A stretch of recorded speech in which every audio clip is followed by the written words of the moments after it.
So gravitation में जो आप पढ़ रहे हो काफी important है for mains as well as for exam, this advanced exam. तो ये जो डेरिवेशंस चल रहे हैं वो खास इंपॉर्टेंट, उनको ध्यान देना है।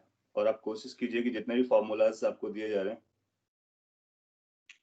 वो सारे फॉर्मूलाज का आप डेरिवेशन करें। कुछ का डेरिवेशन मैं एक्सप्लेन कर दे रहा हूँ, अगर कुछ का मैं आपके लिए छोड़ रहा हूँ तो आपको जरूर ट्राई करना होगा, वो करना चाहिए, वो आपके लिए काफी यूजफुल होगा। Before we proceed, क्या आपको एक डाउट है? My answer was 1 and the answer was 1.10. Is this right or wrong? Okay, paper related stuff हम लोग कल डिस्कस कर लेंगे। डेसिमल पॉइंट्स भी आए थे, तो डेसिमल पॉइंट्स में राउंड ऑफ वगैरह आपको लगाना था। तो अगर 1 आपने लगाया, 1.1 आंसर है, तो फिर आपका आंसर रॉन्ग कंसीडर किया जाएगा। केवल उन्हीं को राइट कंसीडर किया जाएगा जो राउंड ऑफ के क्लोज हैं, और 1 and 1.1 is a different story. तो उसको डिटेल हम लोग कल डिस्कस करते हैं पेपर के साथ। ग्रेविटेशनल फील्ड या ग्रेविटेशन फील्ड में आपको कुछ फॉर्मूलाज बताया मैंने, जैसे पॉइंट मास की वजह से क्या फॉर्मूला होता है किसी आर डिस्टेंस पर। You people know it by magnitude as well as by direction. Screen दिख रहा है या नहीं? लेट मी चेक, शेयर्ड है ये।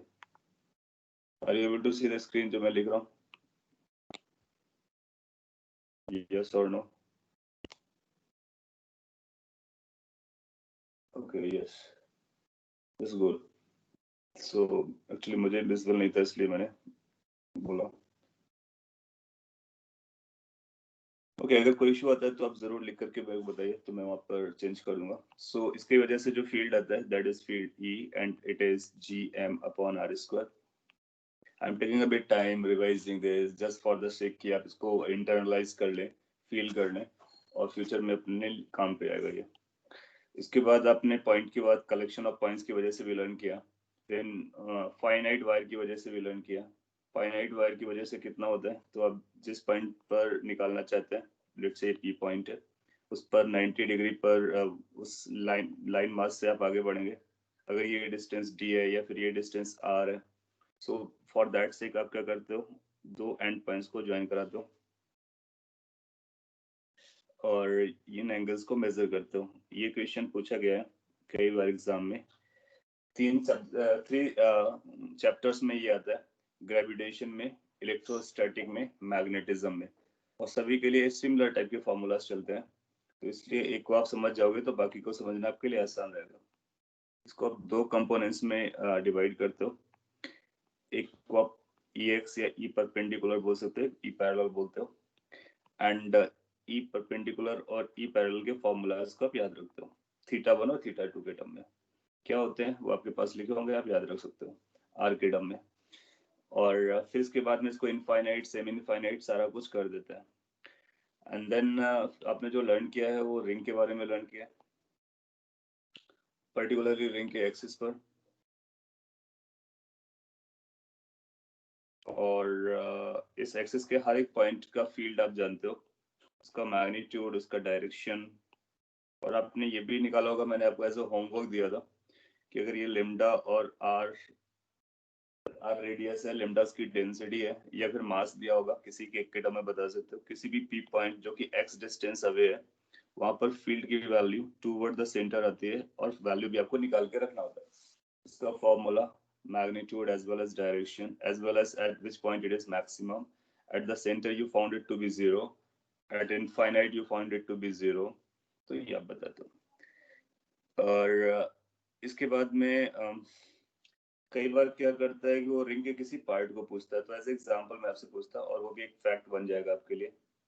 पहले मैं सिंपल केस लेता, और उस सिंपल केस में आपको बोलेगा कि आपके पास ये सेमी रिंग है, सेमी सर्कुलर रिंग, और इसका सेंटर पॉइंट है, ये लेमडा है।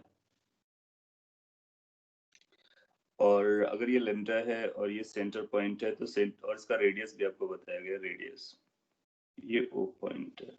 पूछेगा find gravitational field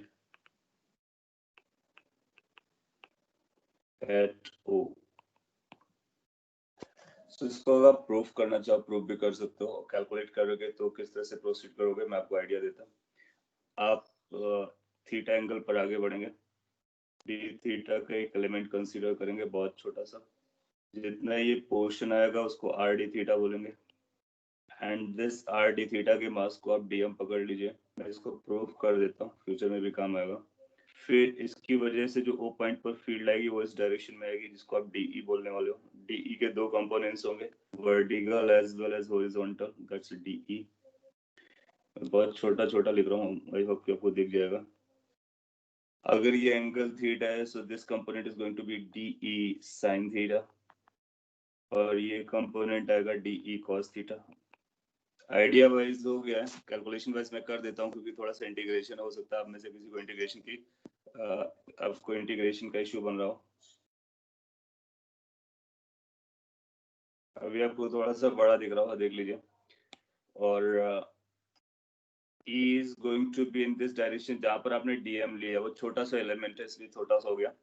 So DM is a very small element and उस पॉइंट मास की वजह से O पॉइंट पर जो फील्ड आएगी पॉइंट मास की वजह तरफ आती है। तो इसके दो कंपोनेंट लिए, ये थीटा था तो DE sin थीटा और DE cos थीटा हो गया। ठीक है, now let's back to the original format। क्या आप बता सकते हो कि जो टोटल फील्ड आएगी उसको हम निकाल सकते हैं और वो किस डायरेक्शन में रहेगी, वर्टिकल या हॉरिजॉन्टल? तो जो टोटल फील्ड आएगा, टोटल फील्ड के इसको इंटीग्रेशन हमको डीई साइन थीटा करने का, गुड, वर्टिकल आएगा। हॉरिजॉन्टल कैंसिल आउट हो जाएगा क्योंकि इस वाले पोर्शन से इधर जा रहा है तो इधर वाले पोर्शन से इधर भी आएगा, और आप इंटीग्रेट करके भी उसको चेक कर सकते हो। सो डीई साइन थीटा का इंटीग्रेशन जब आप परफॉर्म करेंगे देन यू विल फाइंड कि आपको टोटल फील्ड मिलने वाली है। और डीई बार बार वही आएगा G D M divided by R square, यहाँ पर आर का मतलब रेडियस चल रहा होगा, और साइन थीटा। ना यहाँ पर थीटा कांस्टेंट नहीं होगा, थीटा वैरी करेगा। और अगर अपने को डीएम लिखना है तो डीएम को लिखेंगे lambda into length which is R D theta. इसके बाद यू विल फाइंड कि ये सिंप्लीफाइड हो जाएगा, जी और R square can be taken outside, sine theta को एज सच रखते हैं, डीएम के प्लेस पर लेमडा आर डी थीटा लिखा जा सकता है। छोटा सा इंटीग्रेशन है, इजिली हैंडल हो जाएगा। आर से आर कैंसिल हो गया, जी लेमडा बाई आर आएगा, integration sine theta D theta. Well आपसे पूछना अच्छी बात होगी, थीटा की जो लिमिट्स होंगी of course you can think of theta का जो लिमिट्स होगा वो कहाँ से कहाँ वेरी करेगा, 0 to पाई, या सो 0 से लेकर के आप पाई तक उसको इंटीग्रेट कर दोगे, सो 0 एंड पाई। एक बार 0 से पाई इंटीग्रेट करोगे, ये सिंपल से इंटीग्रेशन है जिसको आप इजीली हैंडल कर सकते हो। So that's going to be G lambda by R and sin theta will come as minus cos theta and then limit from 0 to pi। you know कि इसको कैसे यूज करना है, तो सिंप्लीफाई कर लीजिए और बताइए e की वैल्यू क्या आ रही है। ये आप सिंप्लीफाई कर सकते हो, इजीली सिंप्लीफाई कर सकते हो। गुड,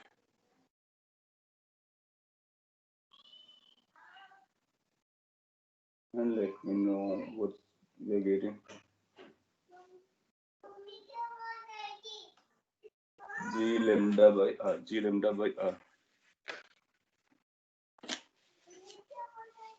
एक बार आपको 0 रखना है और एक बार आपको पाई रखना है।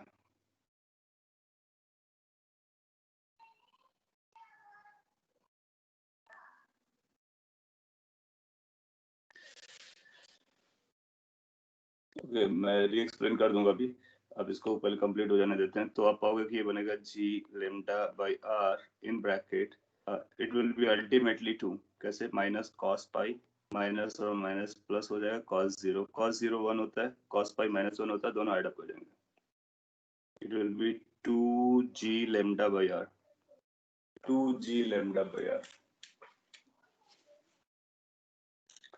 तो अगर आप 2g lambda by R calculate कर पा रहे हो तो करेक्ट है। अगर आपने g lambda by R calculate किया है तो फिर आप एक बार फिर से वॉच करने का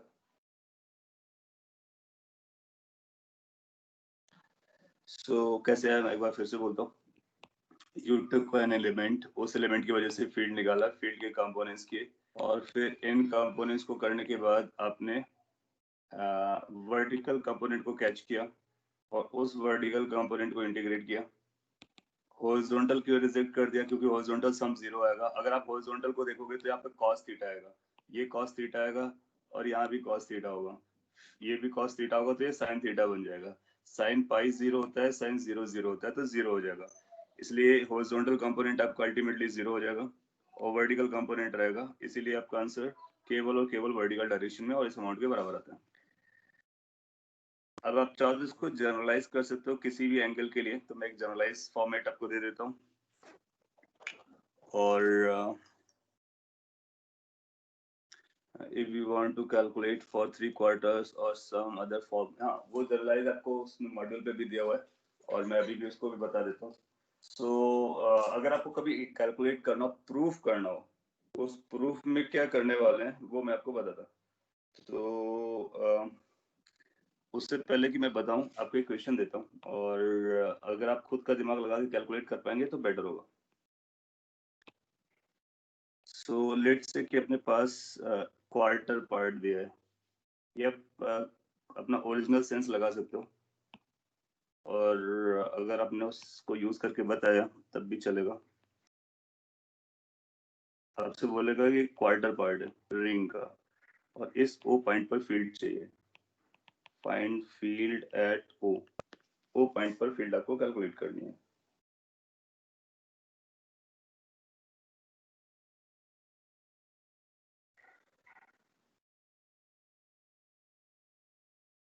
जी लेमडा बाई आर आ रहा है, रीचेक कीजिए और प्रॉपरली कैलकुलेट कीजिए डायरेक्शन के साथ भी, तो डायरेक्शन भी एक इम्पोर्टेंट पॉइंट बनेगा।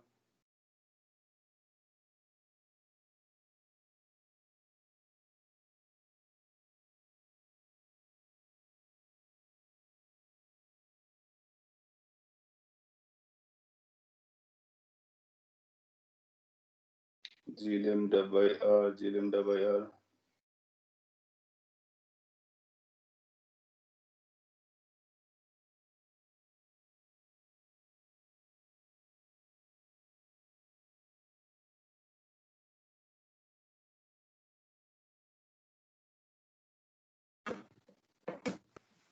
√2 जी लेमडा बाई एक आंसर आया।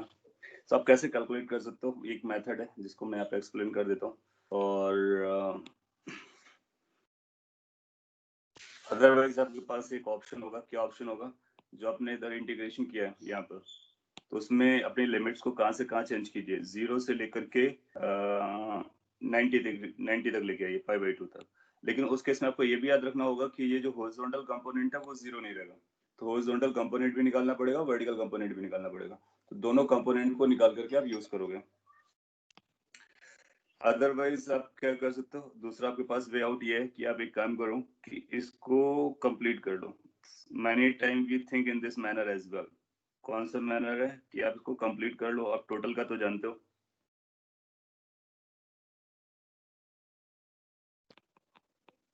तो अगर मैंने इसको कंप्लीट किया होता तो ये सेमी रिंग बन जाता। अच्छा, बिफोर गोइंग की सेमी रिंग क्या रहा होगा, तो उस सेमी रिंग के बारे में अगर ये जो क्वार्टर रिंग अपने पास है, तो ये क्वार्टर रिंग का फील्ड की डायरेक्शन क्या आएगी। मैं कुछ ऑप्शंस आपको देता, ये क्वार्टर ऑफ रिंग है जिसका फील्ड हम लोग कैलकुलेट कर रहे हैं, और इस केस में मैं आपको कुछ ऑप्शन दे रहा हूँ, आपको पता करना कौन सा आएंगे ऑप्शंस। जैसे कि एक ऑप्शन है ये E1, अनदर ऑप्शन है E2, अनदर ऑप्शन है E3, अनदर ऑप्शन है E4। सो अगर आपके पास quarter part of the mass है और आपसे पूछा जाए कि कौन सा फील्ड का डायरेक्शन है, तो ये डायरेक्शन आप देख करके बता सकते हो because of symmetry and everything, तो 1 आएगा। अच्छी बात है, सभी 1 बता पा रहे हैं। सपोज कर लीजिए जो हमने सेकेंड क्वार्टर को ऐड किया है उसकी वजह से कैलकुलेट करना चाहेंगे तो सेकेंड की वजह से इधर आएगा, और फर्स्ट जो क्वार्टर था उसकी वजह से इधर आएगा। ये E1 was correct. So first की वजह से जो आएगा वो E आएगा, लेट्स से उसकी वैल्यू E है जो अपने को पता करनी है मैग्नीट्यूड वाइज। तो क्या हम गारंटी से कह सकते हैं कि जो सेकेंड हमने ऐड किया है उसको, उसका भी वैल्यू ई रहा होगा?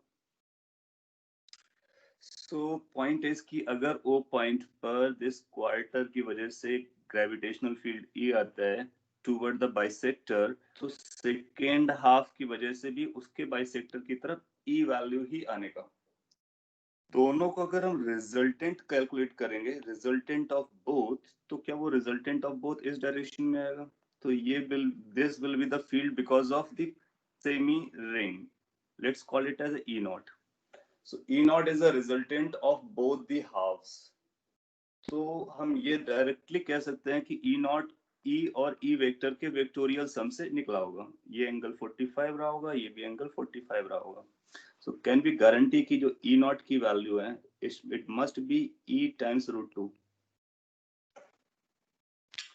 अगर ये हम गारंटी कर पाते हैं तो यहाँ से हमको ये पता चल जाएगा कि जो E की वैल्यू है, that is the gravitational field because of the quarter part of a ring must be equal to E naught by √2।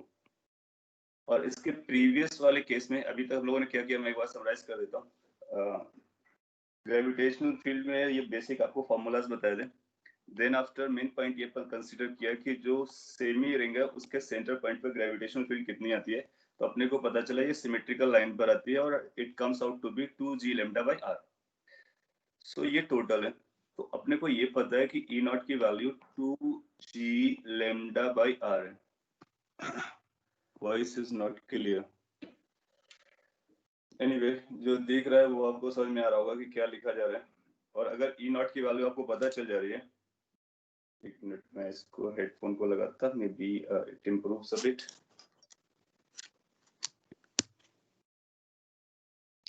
Okay, clear जा रहा है कुछ लोगों को। सो E नॉट आपका ये आ गया। Now from here you can calculate the value of E comes out to be 2g lambda by r into 1 by √2. That should be your answer. So E must be coming as √2 times g lambda by r. So ये भी आप as a result याद रख सकते हो, quarter of ring की वजह से उसके सेंटर पर जो फील्ड आएगा वो एंगल बाई सेक्टर पर होगा, अट्रैक्टिव होगा और इस मैग्नीट्यूड के साथ चल रहा होगा। कैलकुलेट करने का एक ये तरीका है जो सिमेट्री को यूज करके आप यूज कर सकते हो, और अदरवाइज आपके पास इंटीग्रेशन मेथड है। दोनों कंपोनेंट निकालिए, vertical as well as horizontal, और वर्टिकल और हॉरिजॉन्टल से भी आपको वही आंसर मिलने का। कैसे आंसर मिलेंगे? अगर आप वर्टिकल और हॉरिजॉन्टल से जाना चाहते हो, सो वर्टिकल हॉरिजॉन्टल से कैसे जाएगा उसके लिए मैं आपको इसी पिक्चर को फिर से ड्रॉ करके बता देता। दोनों मेथड आपको पता होना चाहिए। फिर इसके बाद आप चाहो तो इसको general, we can generalize it for any angle और we can remember forever. आप इसको इस तरह से कंसीडर करोगे एंड देन यू स्टार्ट की थीटा एंगल पर जाते हैं। After going to theta angle consider a small element जो कि d थीटा थिकनेस का हो, एंड यहाँ पर जो एलिमेंट आएगा that will B r d theta length. और बिकॉज ऑफ इस smaller element you will find कि जो ग्रेविटेशनल फील्ड सेंटर पर आने वाली है वो टूवर्ड्स द एलिमेंट होगी, and you will have a two component, one in the vertical direction, another in the horizontal direction. Horizontal component will be dE cos theta. This will be dE sin theta. इस case में sin theta cos theta दोनों survive करेंगे। ये आपके लिए homework है, आप इसको प्रूफ करके देखिए। क्या? Integration dE cos theta proof करना बहुत आसान है, जैसा भी किया है, बट लिमिट कहाँ से कहाँ तक लगाएंगे? 0 से π/2, 90 डिग्री। इसकी वैल्यू आपको मिलेगी g lambda by r। You can check that. And अगर आप dE cos थीटा की जगह sin थीटा यूज करते हो और इसको भी 0 से π/2 तक ले जाते हो तो इसकी वैल्यू भी आपको g lambda by r मिलेगी। एक और इम्पोर्टेंट पॉइंट पता चल जा रहा है आपको, ये पता चल जा रहा है कि क्वार्टर की वजह से दो कंपोनेंट ले सकते हो, एक इस डायरेक्शन में एक इस डायरेक्शन में, दोनों की value g lambda by r g lambda by r होगी, सो दैट की रिजल्टेंट 45 डिग्री यानी बाइसेक्टर पर आ जाए और कितना आ जाए? ये √2 टाइम्स जो लास्ट में निकाला √2 times g lambda by r आ जाए, क्योंकि ये दोनों परपेंडिकुलर होंगे तो इनका जो वेक्टोरियल सम होगा वो 2g lambda by r के बराबर हो जाएगा। अगर आपको ये समझता है तो काम हो गया, नहीं समझता है तो फिर कुछ मैं बोल सकता हूँ अगर जो आपका डाउट है, and if everything is going fine तो फिर कैरी कर सकते हैं। और इसका जो जनरल वर्जन है उसको भी आप प्रूव कर सकते हो, और अदरवाइज को रिटेन रख सकते हो कि अगर आप कोई भी सेगमेंट निकालना चाहते हो, कोई भी सेगमेंट, सो लेट्स से कि इतना पोर्शन है और ये पोर्शन एक आर्क है सर्कुलर मास का बना हुआ, और ये total angle let's say theta है। लिम्डा और आर इसके पैरामीटर्स हैं। लिम्डा means mass per unit length and r is the radius. Undisputedly हम ये क्लेम कर सकते हैं कि जो फील्ड आएगी वो एंगल बाइसेक्टर पर आएगी, तो ये फील्ड आएगी, दोनों तरफ के एंगल्स बराबर चल रहे होंगे फील्ड के लिए, because it lies on the symmetrical line, and by now you have understood it. So इसका वैल्यू कितना होता है वो मैं यहाँ पे लिख देता हूँ। आप उसको भी इंटीग्रेट कर सकते हो, जैसे भी आपने एक्स कंपोनेंट वाई कंपोनेंट लिया, फिर से लो दोनों को और उसका रिजल्टेंट निकालो, तो ये निकल के आएगा कुछ 2 टाइम्स जी, मास के टर्म में मैं लिख दे रहा हूँ, अब चाहो तो मास को लेमडा के टर्म में भी लिख लेना, 2gm/r², और बेटर वुड बी कि ऐसा लिख देते हैं हम gm/r² into sine θ/2 divide by θ/2। इस फॉर्मेट में आप याद रखोगे तो आपको याद रखना भी आसान होगा। j/r² पॉइंट की वजह से होता है, और उसके में साइन θ/2 अपॉन θ/2 करके हम लोग यूज कर लेते हैं। जहाँ थीटा है उसका एंगल है। अब उसको चेक कर सकते हो वेरियस केसेस के लिए। सपोज कर लीजिए, चेक करा देते हैं ताकि वेरिफिकेशन भी हो जाएगा। अगर थीटा की वैल्यू हम लोग पूरा लेते हैं 360 2π, तो क्या एक कंप्लीट रिंग बन जाएगा। तो उस समय ई की वैल्यू कितना आएगा सेंटर पॉइंट पे, ये सेंटर पॉइंट की फील्ड चल रही है। सो अगर एक कंप्लीट रिंग बन गया, सो यू विल फाइंड कि इसकी जो वैल्यू आएगी वो 0 आ जानी चाहिए। यहाँ से कैलकुलेट करते हैं, gm/r² sine 2π/2 divide by 2π/2 sine 2π/2 is pi, so that becomes 0। ये कंप्लीट रिंग का केस हो गया। सपोज कर लीजिए थीटा की वैल्यू अगर आप पाई लेते हैं तो क्या सेमी रिंग हो जाएगा या हाफ रिंग हो जाएगा। हाफ रिंग का भी आपने आंसर निकाला हुआ है, सो चेक करते क्या उसी से मैच करेगा। तो this will become g the mass of 8 divide by r² into 5 sine 5/2 हो जाएगा डिवाइड बाई 5/2। रीराइट कीजिए, साइन 5/2 1 हो जाता है तो बनेगा 2gm अपॉन r², और डाउन साइड एक पाई रहेगा। अब चाहो तो मास को रीराइट कर लो, क्योंकि हाफ केस में जो मास होगा वो लेमडा इंटू पाई आर के बराबर होगा। तो लेमडा के टर्म में लिखना चाहोगे तो एम अपॉन पाई आर को आप लिख सकते हो, तो ये बनेगा 2g upon are into lambda. अब चाहो तो इसको लेमडा के टर्म में भी कन्वर्ट कर सकते हो, वो भी चलता है। लेमडा के टर्म में लिखना चाहोगे तो लेमडा की वैल्यू कितनी आ जाएगी, mass divide by r theta. इसे रिप्लेस कर दो। This is inclusive of both components. Yes, this is inclusive of both components. That means this is the total field. Net field at home. इसको use करके आप बता सकते हो। Anyway, ये तो फैक्चुअल इन्फॉर्मेशन थी। इसका डेरिवेशन आप इजीली परफॉर्म कर सकते हो। 2 कंपोनेंट निकालिए, रिजल्टेंट निकालिए। अब एग्जाम में कैसे इसको मॉडिफाई करके क्वेश्चन पुट करता है, मैं आपको एक अगला क्वेश्चन से बता दूं। और कुछ इंटरप्रिटेशंस भी आप कह सकते हो। अगर आपने ऑब्जर्व किया हो तो काफी फील्ड सिमिलर टाइप की आ रही हैं। जैसे कि मैं आपको याद दिलाता, अगर आपके पास एक इनफाइनाइट वायर है, infinite, that means it is running up to infinity in this direction, up to infinity in this direction, and you are interested in finding out field at a distance, let's say capital R। ये field इधर आती है और कितनी value लेकर के आती है, 2g लेमडा बाई आर। फिर अगर आप इसको रिकॉल करें जो अभी रिसेंटली आपने पढ़ा, अगर आपने एक रिंग लिया एंड उसको हाफ कर दिया, एंड उसके सेंटर से, और इसके सेंटर पर हम लोग पहुंचते हैं, इस पॉइंट पर जो कि r डिस्टेंस पर है। इस पॉइंट पर फील्ड अगर आप कैलकुलेट करते हो तो ये फील्ड इस डायरेक्शन में आती है। कितना वैल्यू लेकर के आती है? 2g lambda by r। अगर ये भी lambda का है और ये भी lambda का है तो इससे एक रिलेशन हम लोग स्टेब्लिश कर सकते हैं। तो कभी कभी जो पिक्चर हमको दी गई होती है हम उसको ना देख करके उसका कुछ दूसरा वर्जन वॉच कर लेते हैं और अपना आंसर जल्दी से बता देते हैं। These two are exactly identical. So they are identical to each other. इसका मतलब है जब कभी हमारे पास इनफाइनाइट टाइप का अरेंजमेंट होगा उसको हम रिंग टाइप का अरेंजमेंट में कन्वर्ट कर सकते हैं for the purpose of calculating gravitational field. ना इस पॉइंट के ऊपर अगर ये इनफाइनाइट जा रहा है तो इनफाइनाइट को हम ऐसा बेंड करके 90 डिग्री तक बेंड कर सकते हैं। ये इनफाइनाइट जा रहा है तो इसको भी हम 90 डिग्री तक बेंड कर सकते हैं। अगर आपने ऐसा बेंड किया तो आप पाओगे कि there will be no change in the gravitational field at the point which is the center of that curvature. जिस कर्वेचर का आप बना रहे हो उस कर्वेचर के सेंटर पे कोई फील्ड का चेंज नहीं आएगा अगर आप इसको बेंड करते हो। इनफाइनाइट मींस 90 डिग्री से टर्न करने का। नॉट ओनली दिस, इसको जस्टिफाई करने के लिए, इसको इससे मैच करने के लिए एक दूसरा पॉइंट भी अपने पास है। अगर अपने पास सेमी इनफाइनाइट है, हम लोग सेमी इनफाइनाइट की बात कर चुके हैं और सेमी इनफाइनाइट पर किसी पॉइंट के बारे में हम लोग बात करते हैं जो फील्ड लेट से r डिस्टेंस पर एक पॉइंट कंसीडर करते हैं या p पॉइंट कंसीडर करते हैं किसी डिस्टेंस पर। ये लेट से r, यहाँ पर फील्ड आपने कैलकुलेट की थी, आपको अच्छे से याद होनी चाहिए। और वो फील्ड के दो कंपोनेंट्स थे, एक इस डायरेक्शन में आया था, एक इस डायरेक्शन में आया था। And this was g lambda by r, this was also g lambda by r. We have proved it. Then after, if you consider this case,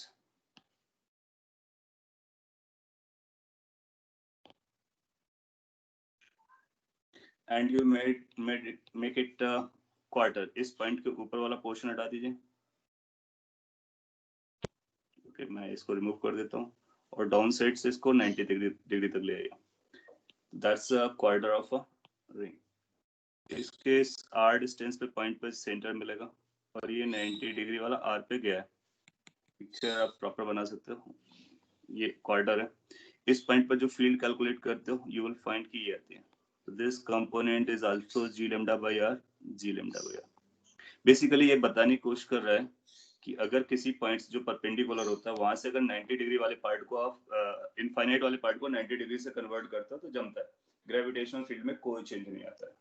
सो हम लीनियर को सर्कुलर में कन्वर्ट कर सकते हैं, सर्कुलर को लीनियर में कन्वर्ट कर सकते हैं जब जैसी जरूरत पड़ती है। तो अगर ये पॉइंट आपको समझता है तो इक्वेशन मैं आपके सामने रखता हूँ और आपको इन जितना भी लर्न किया उसको यूज करना है और आंसर करना है।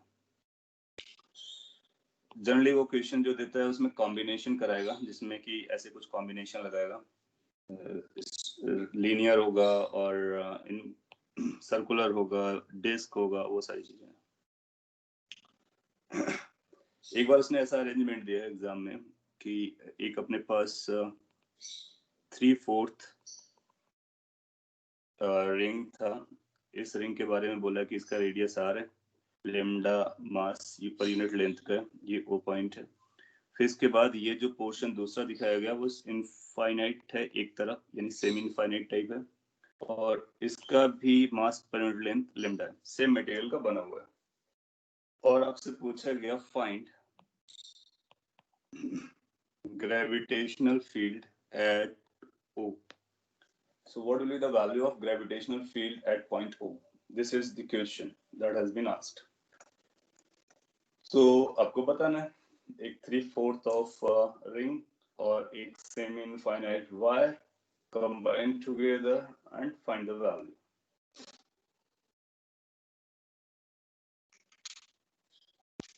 Two g lambda by r same as ring 0.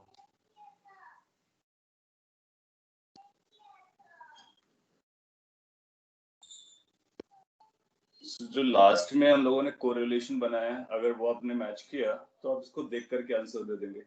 Otherwise आप कैलकुलेट करके भी आंसर दे सकते हैं। कैलकुलेट करने के लिए आपको पार्ट्स को सॉल्व करना पड़ेगा। तो अगर हमको सपोज कर लीजिए नहीं जमता तो हम कैसे सॉल्व करते हैं, सॉल्व करने का तरीका भी मैं बता देता आपको। आप चाहो तो इसको ऊपर वाले को हाफ रिंग कंसीडर कर लो, ये क्वार्टर कंसीडर कर लो, और ये same infinite, you call it as a 1 portion, 2 portion, 3 portion. Quarter और हाफ के बारे में आप जानते हो, दैट विल वर्क। 1 का जो फील्ड आएगा वो इस डायरेक्शन में आएगा, 2g lambda by r। Second का जो आएगा उसका एक कंपोनेंट इस साइड आएगा, एक कंपोनेंट इस साइड आएगा, this will B g lambda by r, g lambda by r। Third के बारे में, थर्ड के लिए सेमी इनफाइनाइट है तो एक इधर जाएगा एक नीचे जाएगा, ये भी होगा g lambda by r, this is also going to be g lambda by r।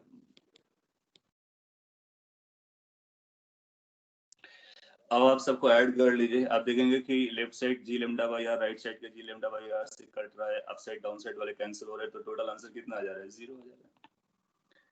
तो इस तरह से आप कैलकुलेट भी कर सकते हो। और अदरवाइज जो भी आपने बोला या अभी देखा, जो सेमी इनफाइनाइट है इसको हम चाहें तो इस तरह से बेंड कर सकते हैं और इसको कर्वेचर दे सकते हैं। और कितना कर्वेचर देना अपने को, 90 डिग्री पर, बिकॉज वी नो कि सेमी इनफाइनाइट को क्वार्टर ऑफ रिंग कन्वर्ट किया जा सकता है। So we will forget the third portion and we consider it as a third. As soon as you consider it, it becomes a complete loop. And what is the field at the center? It's 0. So इस तरह से arrangements आपको देगा, आप easily catch कर सकते हो। और उसके लिए ये जो fields हैं उनके segments की calculations हैं वो बहुत बहुत बहुत important हो जाती है। So it shows कि आपको समझ में आ गया, तो हम लोग आगे बढ़ जाते हैं। तो आपने किसी भी सेगमेंट ऑफ स्ट्रेट वायर, किसी भी सेगमेंट ऑफ सर्कुलर पार्ट, उसकी वजह से फील्ड निकाल सकते हो। Next is going to be gravitational field due to uniform disc, circular disc. So disc की वजह से कितना आएगा वो निकालना है। सो डिस्क की वजह से उसके हम एक्स निकालना चाहेंगे। सो कैलकुलेट कर सकते हो, मैं आइडिया भी दे सकता हूँ, फॉर्मूला जैसा भी आप चाहेंगे। अपने पास टाइम है तो प्रूफ भी कर लेंगे, क्योंकि एक बार प्रूफ किया तो फ्यूचर में काम आएगा। फिर आगे कभी भी केसेस आएंगे तो मैं प्रूफ नहीं करूंगा, आई विल से कि सिंपली इस कॉन्सेप्ट को बारो कर लो। सो ये आपका डिस्क है, जैसे सिंस ये डिस्क है तो इसमें मटेरियल होगा इनसाइड में, मास आपको देगा, रेडियस देगा, मास नहीं देगा तो सिग्मा देगा आपको। या तो मास के टर्म में आंसर दे सकता है या सिग्मा के टर्म में दे सकता है। तो हमने यहाँ पे सिग्मा कंसीडर कर लें, मास को सिग्मा से कनेक्ट कर सकते हो, sigma is areal mass density. कोई पॉइंट पी आपसे चूज करने को बोलेगा, यहाँ पर जो पी पॉइंट है एक्स डिस्टेंस पर है। फील्ड डेफिनेटली इस डायरेक्शन में आएगी, नो डाउट, वो सभी जानते हो। कितना फील्ड आएगा ये अपना कंसर्न है, तो कैसे कैलकुलेट करना है उसके लिए फाइनाइट एलिमेंट मेथड को यूज करेंगे। उस फाइनाइट एलिमेंट मेथड में आपको कुछ इस तरह से प्रोसीड करना होगा। तो मैं एक एलिमेंट बना देता, लेट्स ब्लैक कलर से। आप एक किस तरह से छोटा सा डिस्क कंसीडर करोगे, और डिस्क नहीं बोलना चाहिए, रिंग बोलेंगे, that will be much better. एक रिंग कंसीडर करोगे, स्मॉल रिंग, जिसकी थिकनेस बहुत छोटी होगी।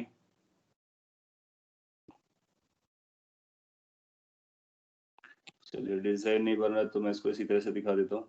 सो इसका जो रेडियस आपको कैच करना है वो स्मॉल आर कैच करना है। इसके बाद इसका थिकनेस कैच करना होगा आपको, और वो जो थिकनेस होगा that thickness is going to be d r. So d r thickness का आपने एक रिंग कंसीडर कर लिया है। इस रिंग की वजह से यहाँ पर जो फील्ड आएगी पी पॉइंट पर, उसको आप डीई बोल सकते हो, because of a ring. Ring के लिए आप इसको ऐसे ज्वाइन कराते हो, वो आप सारा कुछ काम कर चुके हो, एंड वो डीई की वैल्यू आपको पता होती है। सो रिंग की वजह से एक्सिस पर कितना फील्ड आता है वो डीई का काम करेगा। सो यहाँ पर जो डीई की वैल्यू होगी that will be g mass, in case of mass we are going to write as a dm, into what we write for that, x, ring के केस में, divided by x squared plus small r square 3/2। ये जो मैंने de लिखा है, क्या आपको समझ में आया de क्या है? This de is the field due to that ring element on the axis of that ring, और इसका प्रूफ हम लोग ऑलरेडी बना चुके हैं। अगर आपको टोटल निकालना है, सिंस इसकी डायरेक्शन नहीं बदलेगी, तो टोटल आपका आंसर आएगा integration d e. So due to, मैं यहाँ पे लिख देता हूँ ताकि आपको याद रहे, डिफरेंशियल रिंग एलिमेंट। तो जो आपने एलिमेंट लिया है वो रिंग के फॉर्म का, and if you can catch this everything is fine. इसके बाद आपका आंसर आता है, उसका प्रूफ भी हो जाता है। So integration and is going to be g dm x divide by under this x square plus small r square raised to power 3। x constant है, हम लोग बात कर चुके हैं,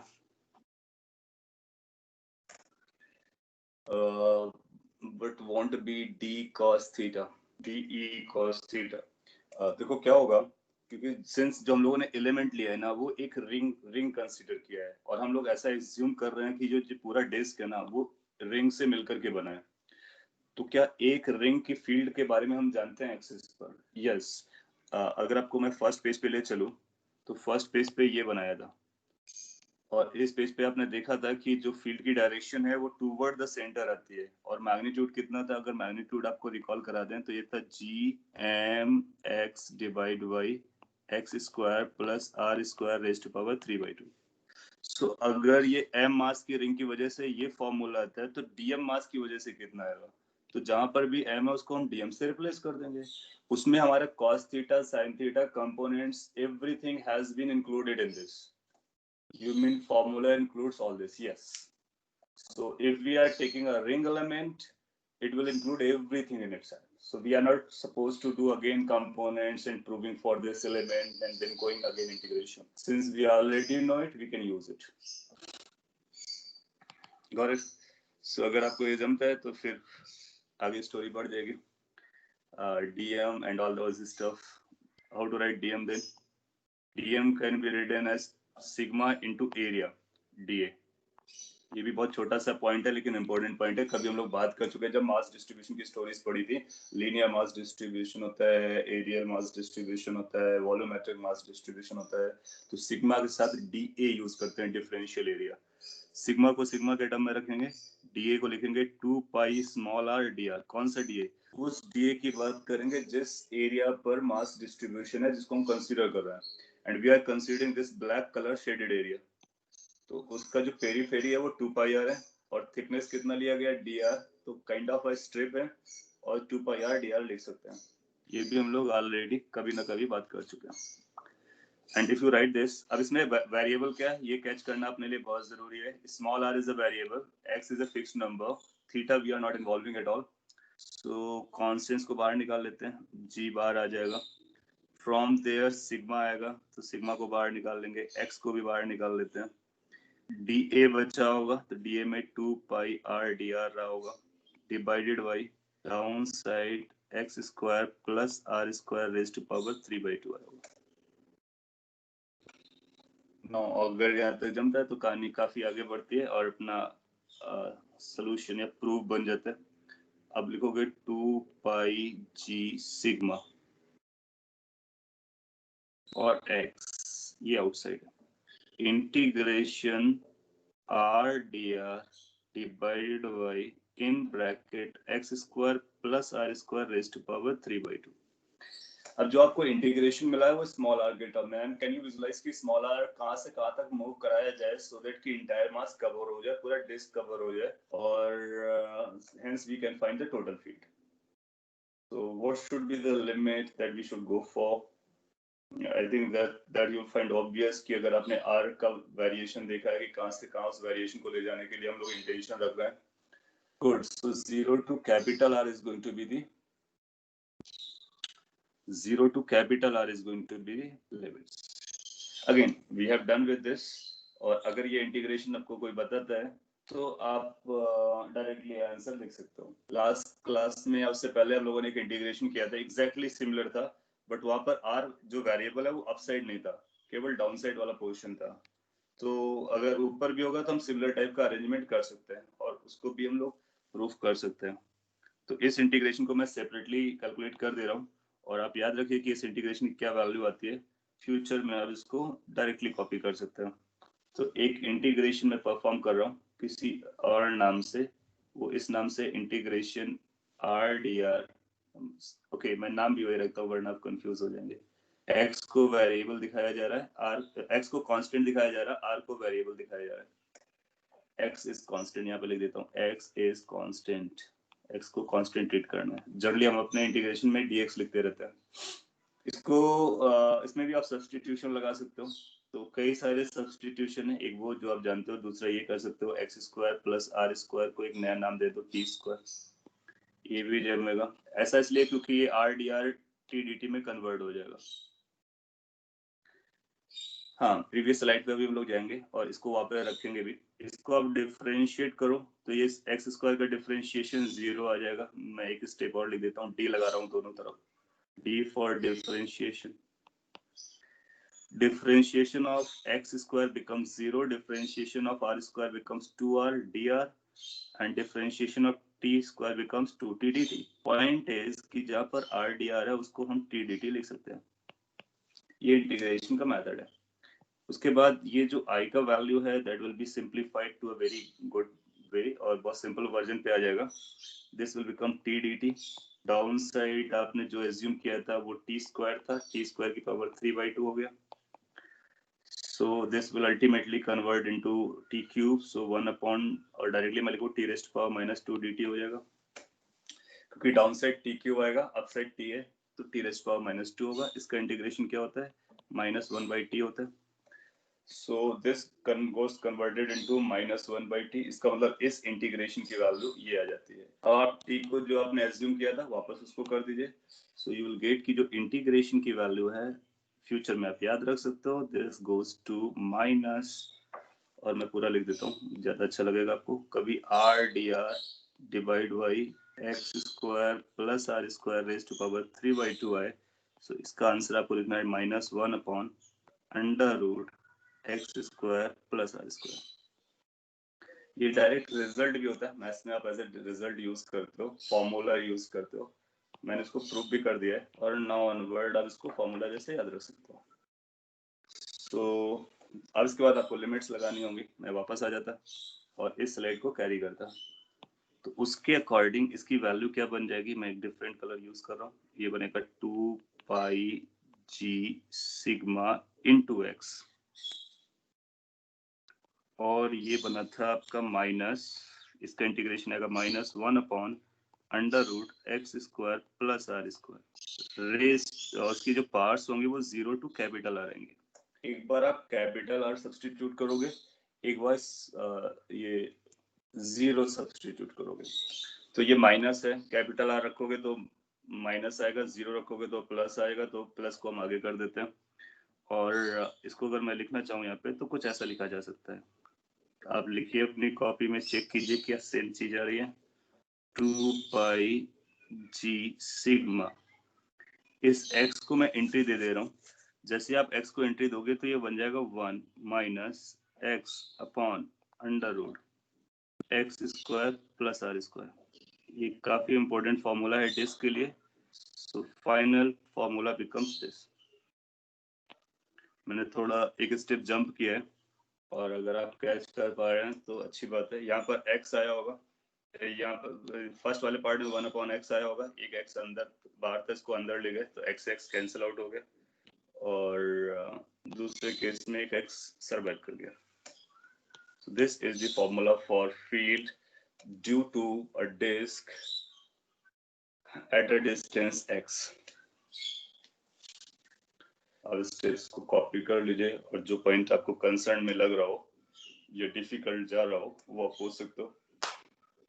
अदरवाइज फाइनली आपको ये रिजल्ट याद रखना है। Once you remember the result you can give your answer. अगर आप चाहो तो इसको m के टर्म में लिखना, तो सिग्मा को क्या लिख सकते हो, सिग्मा को आप हमेशा लिखते हो mass divide by pi r square.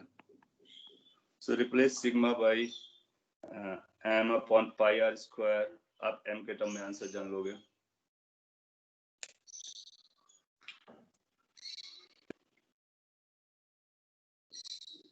The integration must be r root this.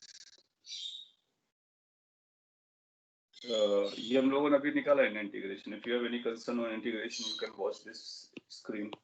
ये स्क्रीन आपको दिख रहा होगा, और इस स्क्रीन के अकॉर्डिंग जो आया वो हम लोगों ने कैलकुलेट किया है। So this integration is this. इसके बाद limit case to case vary करता है, जिस केस में जो लिमिट होगा वो लगाएंगे। आपने बोला r अपॉन नहीं है, ये -1/√x² + x² आता है। You take this step, and if you have any query or concern on this step, let me know. If you have understood, we have done with this. और अगर हम ये समझ चुके हैं तो एक और मोस्ट इम्पोर्टेंट फॉर्मूला आपके सामने आ जाएगा, जिसका प्रूफ इसी में, और आप उसका आंसर भी दे सकते हो। मैं इसको एज ए क्वेश्चन भी बोल सकता हूँ। लेट्स से आपसे ऐसा बोलता है कि आपके पास इनफाइनाइटली लार्ज प्लेन शीट है।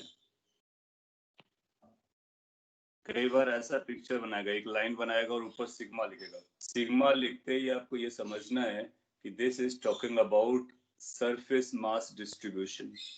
अगर लेमडा वर्ड यूज किया जाएगा तो लीनियर मास डिस्ट्रीब्यूशन। तो सिग्मा का मतलब ये 2 डायमेंशनल पिक्चर है। इसका मतलब ये केवल लाइन नहीं है, बल्कि एक इस तरह का बड़ा सा प्लेन है, जो प्लेन स्क्रीन के परपेंडिकुलर है। और इनफाइनाइट बोलेगा तो हम बोलेंगे इनफाइनाइट है। सो हाँ, मैं आपको इंटीग्रेशन फिर से एक्सप्लेन कर देता हूँ, पहले ये कंप्लीट कर दूं। और ये बेसिकली है gravitational field due to uniform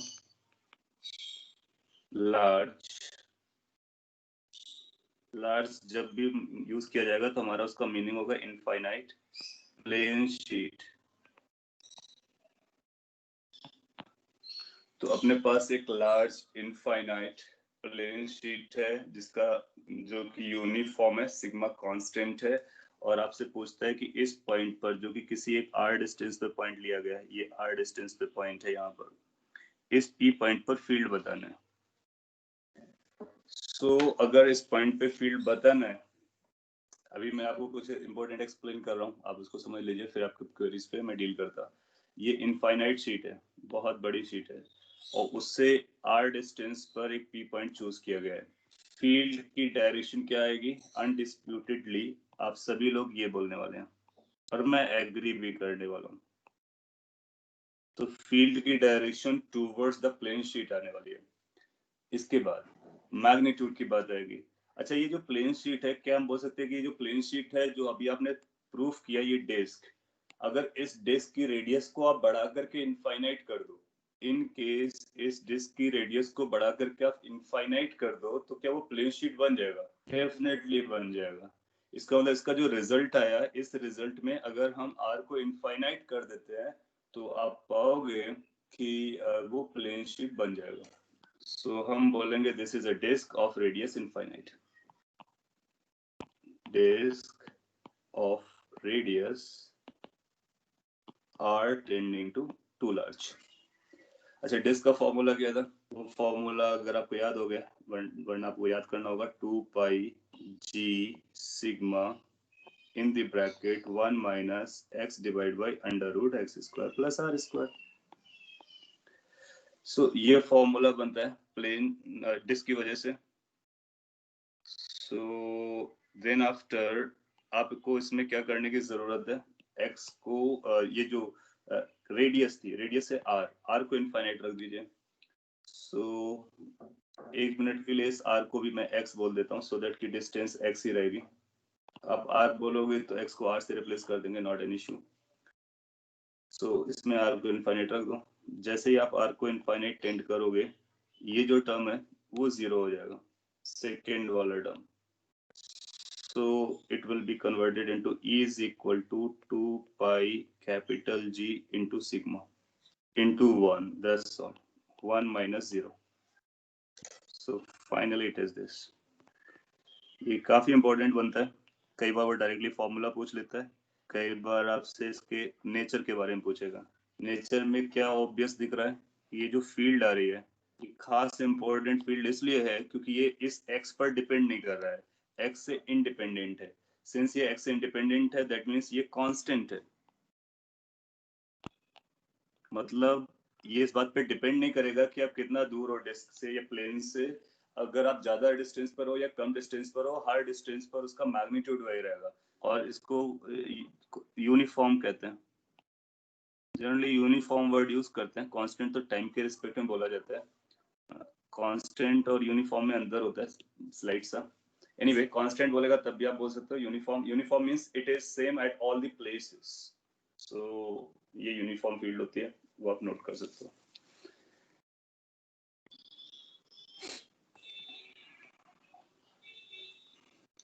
अब आपके क्वेश्चंस में पढ़ लेता हूँ, तब तक आप इसको नोट कर लीजिए। After you explain please show the side for a moment. So yes, side आपको पिछला देखना था, ये इंटीग्रेशन वाला स्लाइड है जो इंटीग्रेशन किया था, और उससे पहले वाला ये केस था फॉर्मूला वाला, और फाइनली आपका ये।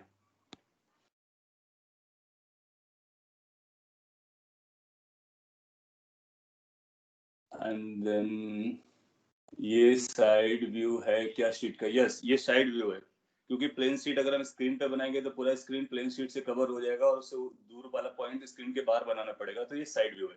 Yes, it is a side view of large screen. कैसे आइडेंटिफाई करते हैं? सिग्मा लिखा होगा या फिर प्लेन शीट बोलेगा। केवल लाइन ड्रॉ करने से नहीं बता पाएंगे, वो बोलेगा या तो सिग्मा लिखेगा या फिर प्लेन शीट बोलेगा। How can we imagine this?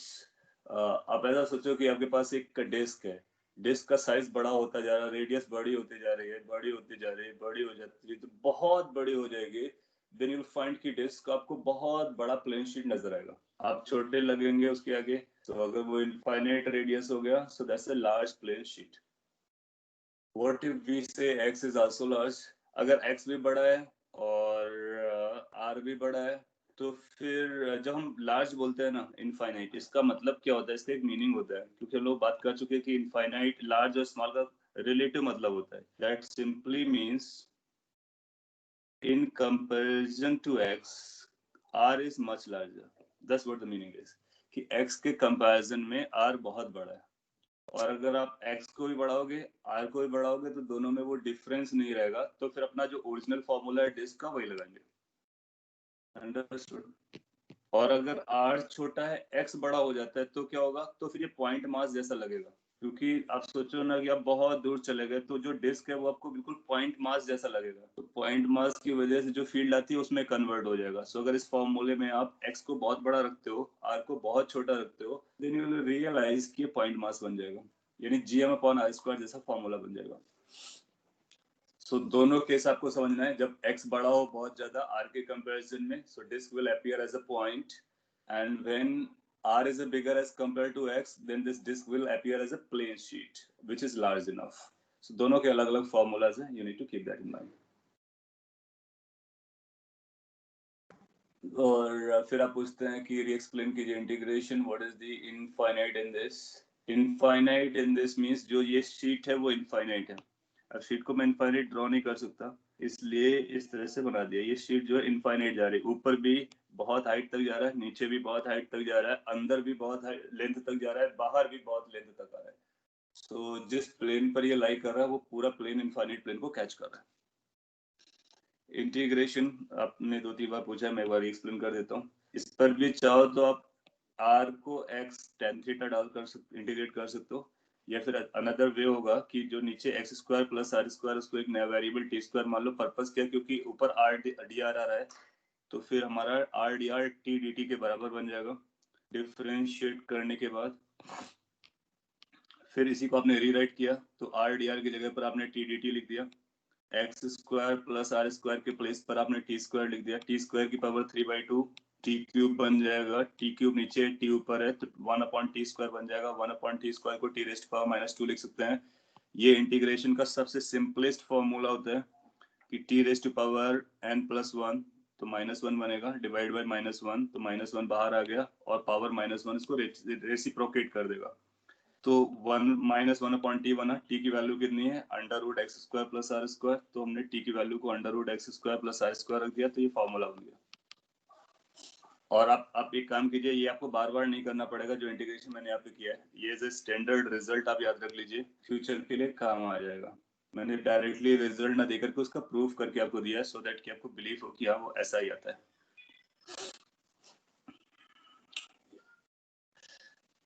अब मैं आपसे एक और क्वेश्चन पूछ लेता हूँ जो आपके पुराने कॉन्सेप्ट्स और इसी से लिंक्ड है। हाँ, आप x r को x tan थीटा भी लोगे, इंटीग्रेट करोगे तब भी सेम आएगा, क्योंकि हमारा इंटीग्रेशन की जो वैल्यू होती है वो इस बात पे बिल्कुल डिपेंड नहीं करती है कि आपने कैसे सॉल्व किया है। सभी सोल्यूशन से सेम आंसर आना चाहिए। मैं okay, list of integration I think मैंने सेंड किया था आपको, स्टार्टिंग में एक पिक्चर भेजी थी ग्रुप पे, देखो पड़ी होगी। और जितने भी इंटीग्रेशंस आ रहे हैं मैं प्रेफर कर रहा हूँ उसका सोल्यूशन आपको दे दूं। मैं डायरेक्टली बताने को अवॉइड करता हूँ, सो दैट कि आप समझ सके कि वो कैसे इंटीग्रेट किया गया है। और अगर आपको मेमोरी मेमोराइज करना है तो आप डायरेक्टली मेमोराइज भी कर लीजिए, don't look at the steps in between, वो चलेगा। सो मैं आपको एक क्वेश्चन पूछता हूँ कि अपने पास दो केस है, केस नंबर 1, केस नंबर 2। और इस केस में यहाँ पर एक पॉइंट मास है पर्टिकुलर डिस्टेंस पर, इस केस में एक पॉइंट मास है पर्टिकुलर डिस्टेंस पर।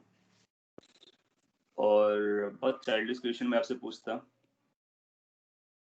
v is equal to u plus AT लगानी है। ये दोनों पॉइंट मास को रिलीज किया जा रहा है और ये फिक्स्ड है। चाइल्डिश का मेरा मतलब है कॉन्सेप्चुअल क्वेश्चन मैं पूछ रहा हूँ, और इनको रिलीज करते हो रेस्ट से।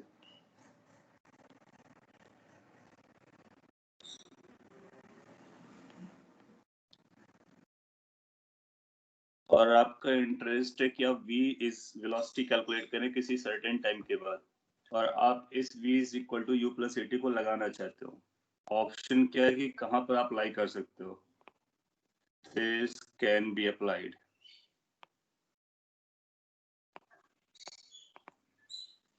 ऑप्शंस हैं, ए ऑप्शन फर्स्ट केस के लिए, बी ऑप्शन सेकेंड केस के लिए, सी ऑप्शन बोथ केसेस के लिए, डी ऑप्शन नन केस के लिए, और नाइदर के लिए।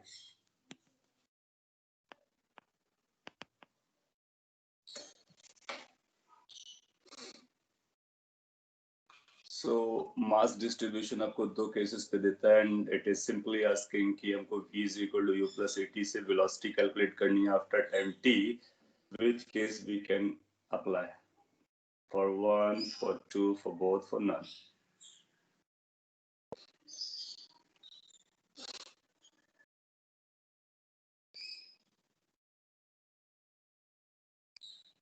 Force constant in second case. Yeah, so that's what is expected to you to know. क्या हम ये आइडेंटिफाई कर पा रहे हैं, क्या हम लिंक कर पा रहे हैं जो अभी लर्न करते हैं और जो आपने ऑलरेडी लर्न किया हुआ, क्या उसको आपस में हम कनेक्ट कर सकते हैं? बिल्कुल कनेक्ट कर सकते हो। आप पाओगे कि इस पर जो फोर्स एक्ट करेगा वो इधर एक्ट करेगा, इनफाइनाइट है दोनों। इस पर जो फोर्स एक्ट करेगा वो इधर एक्ट करेगा। इसका जो फोर्स आएगा इनफाइनाइटली लार्ज है, सारे इनफाइनाइटली वाले केस हैं, ये भी इनफाइनाइट है, ये भी इनफाइनाइट है।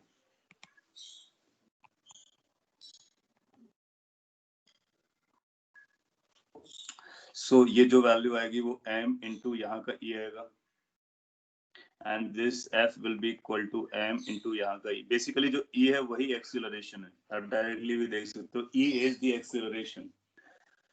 ये जो e आएगा उसके बारे में आप जानते हो, that e is 2g lambda by r।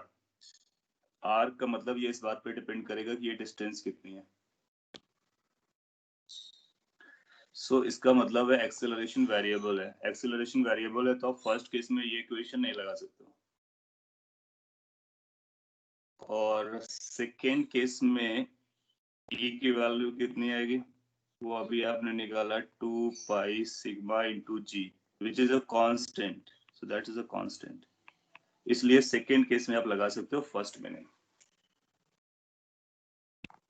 तो पॉइंट इज कि इनफाइनाइट लीनियर मास में एक्सेलरेशन बढ़ेगा अगर पार्टिकल क्लोज आएगा, और सिग्मा केस में, दैट इज शीट केस में, ये कांस्टेंट रहता है। तो एग्जाम में कई बार इस पॉइंट पर उसने जोर दिया है कि सिग्मा का जो फील्ड होता है वो कांस्टेंट इसका यूज कराता है।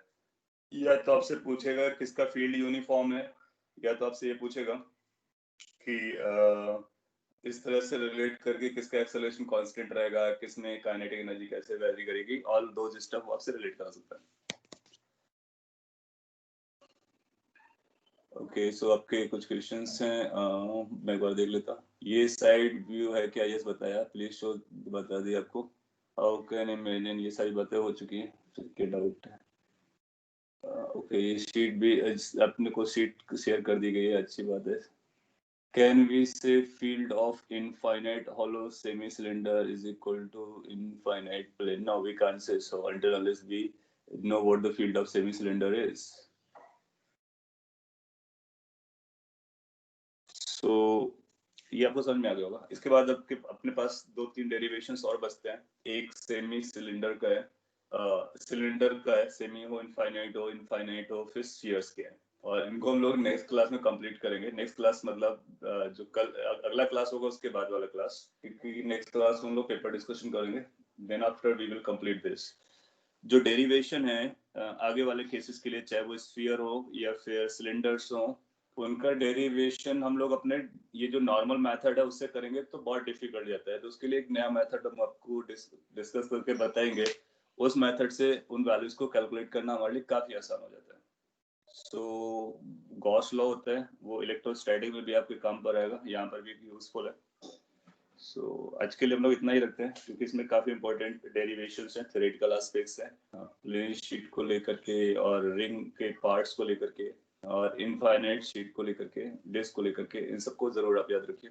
और इस पर बेस्ड क्वेश्चन आपसे पूछा जा सकता है काइनेमेटिक्स डायनामिक्स से लिंक करते हुए। फोर्स निकल आएगा तो फिर हम टॉर्क और वेलोसिटी और मोमेंटम सब बता सकते हैं। Can you say to rotate it by 90 degrees? So I ask the other question.